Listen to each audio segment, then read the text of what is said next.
Hi everybody, today I am here to share what thrillers and horror books I'm reading in July and August. My TBR for Summer Ween, which is Gabby Reeds' thriller marathon, will also be part of this video. In fact, those are the books I will be talking about first. For the prompt about books on a haunted lake, I reread Lucy Foley's The Guest List, which was a Reese's Book Club pick a couple of years ago. I just finished this yesterday, and it was a 5-star read from last year, so obviously I will be reviewing this very soon and probably doing a blog post about it on my Blogger blog, which I will have the link in the description for. The next prompt for Summer Ween is read a book that has been on your bookshelf for a year or more, and I chose Lungfish by Megan Gillis. I was gifted this by my mother-in-law a couple of years ago, and I really liked it, and it's also by a Portland, Maine author. So I'm looking forward to reading this again. The next book that I'm reading for Summer Ween that is not related to Gabby's prompts, I'm just reading it for fun, is Eat the Ones You Love. She actually picked this as her book club book for her live show that she did with Kayla, and I'm pretty sure that's coming up soon. So I'm very excited for that discussion. I read this book when it was first released in April, and I'm going to read it again soon so that way I can join in effectively in the live show discussion. The next book that I am reading for my thriller horror dark academia TBR for July and August is V.E. Schwab's new release, Bury Our Bones in the Midnight Soil. This came out on June 10th, so it's been out for almost a month. It will be out for a month on Thursday. I just started this a couple of days ago after I picked it up at Bull Moose, and I am currently on page 191. So this book is about, it's from 3 different points of view. The first point of view is in Santo Domingo de la Casa de la Caladaza in 1532. A young girl grows up wild and wily. Her beauty is only outmatched by her dreams of escape. But Maria knows she can only ever be a prize or a pawn in the games played by men. When an alluring stranger offers an alternative path, Maria must make a desperate choice. She vows to have no regrets. This is a story about love. 1827, London. A young woman lives an idyllic but cloistered life on her family's estate until a moment of forbidden intimacy sees her stripped of London, and Charlotte's tender heart and seemingly impossible wishes are swept away by invitation from a beautiful widow, but the price of freedom is higher than what she could have imagined. This is a story about rage. 2019, Boston. College was supposed to be her chance to be someone new. This is why Alice moved halfway across the world, leaving her old life behind. But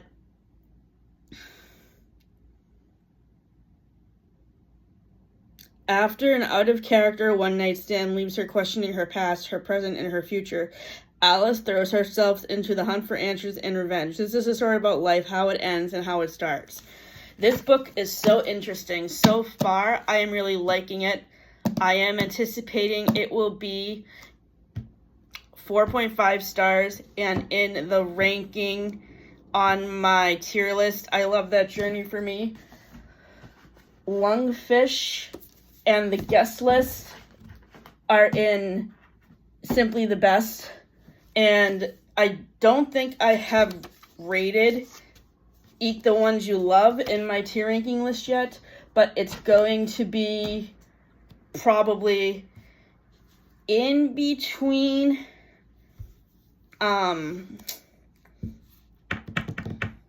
4.5 and 5. Okay, so the next couple of books are on my TBR about comfort TV shows. I would just like to say that the TV shows that these books are based on are shows that I have not watched, except for Kills Well with Others. And the last book is not part of the Comfort Shows TBR, so let me talk about it now. This is a book I found on the Disability Pride Month shelf at the library the other day. It's called Liar, Dreamer, Thief by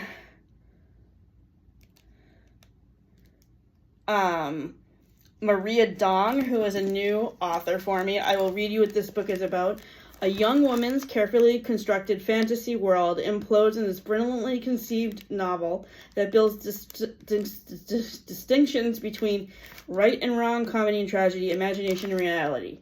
Katrina Kim may be broke, the black sheep of her family, slightly unhinged, but she isn't a stalker. Her obsession with her coworker Kurt is just one of many coping mechanisms, like her constant shape and number rituals, or the way scenes from her favorite children's books bleed into her vision whenever she feels anxious or stressed. But when Katrina finds a cryptic message from Kurt that implies he's aware of her surveillance, her tenuous hold on a normal life crumbles. Driven by compulsion, and she enacts the most powerful ritual to reclaim control. A midnight visit to Cayatoga Bridge, and arrives just in time to witness Kurt's suicide. Before he jumps, he shares with her a devastating accusation. His death is all her fault. Horrified, Katrina combs through the clues she's collected about Kurt over the years, but each revelation uncovers a menacing truth. For every moment she was watching him, he was watching her, and her past she thought she left behind has been following her more closely than she ever could have imagined. So this was on a Disability Pride Month shelf at the library, and I'm assuming that this main character has obsessive compulsive disorder because it says driven by compulsion, she enacts the most powerful ritual she has to reclaim control.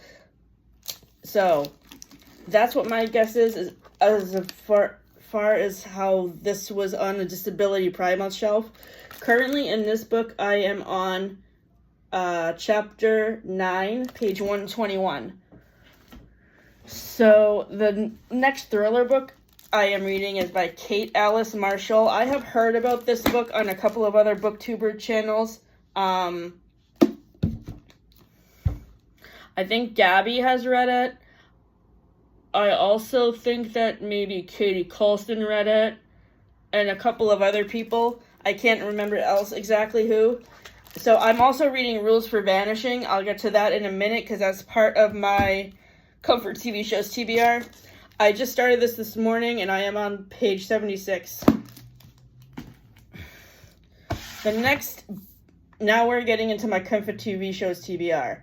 As I was just saying, most of the current books on the Comfort TV Show TBR that I'm currently reading are for shows I have not actually watched yet, except for a few. For example, I am rereading Evie Drake Starks Over by Linda Holmes, which is related to Gilmore Girls, a show I am currently watching.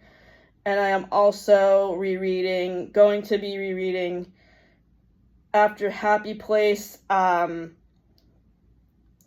Theoretically by Allie Hazelwood, which is in a reading list for The Big Bang Theory. So currently for my